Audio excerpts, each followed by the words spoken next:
उत्तर प्रदेश की कोंडा सीट से विधायक और जनसत्ता दल लोकतांत्रिक के अध्यक्ष राजा भैया और रघुराज प्रताप सिंह इन दिनों सुर्खियों में बने हुए हैं। उन्होंने प्रतापगढ़ और कौशाम्बी सीट पर अपने समर्थकों से स्वतंत्र होकर वोट करने को कहा है, जिसके बाद इन दोनों सीटों पर बीजेपी की मुश्किलें बढ़ गई हैं। ये तब हुआ जब राजा भैया ने पिछले दिनों केंद्रीय गृह मंत्री अमित शाह से भी मुलाकात की थी। इसके बाद कयास लग रहे थे कि वो लोकसभा चुनाव में बीजेपी को समर्थन दे सकते हैं। गृह मंत्री अमित शाह से मुलाकात के बाद भी राजा भैया ने इस चुनाव में बीजेपी को समर्थन नहीं किया है।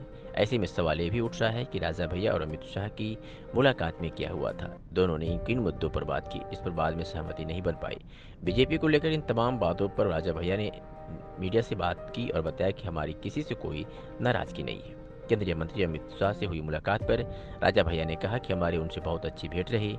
उन्होंने हमारा बहुत सम्मान किया और अपनत्व भी दिखाया।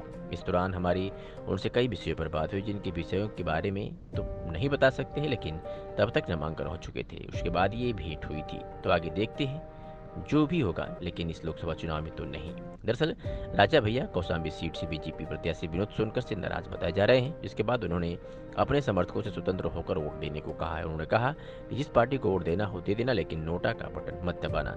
बीजेपी से बात टूटने के बाद बीजेपी उम्मीदवार पुष्पेंद्र सरोज ने भी उनसे मुलाकात की थी। सूत्रों की माने तो राजा भैया सपा को समर्थन दे सकते हैं। कौशाम्बी इसकी गूंज भी सुनाई दी। उनकी पार्टी के कार्यकर्ता सपा के समर्थन में चुनाव प्रचार में जुट गए हैं। कौशाम्बी सीट पर राजा भैया जिंदाबाद और अखिलेश भैया जिंदाबाद के नारे भी सुनाई दिए।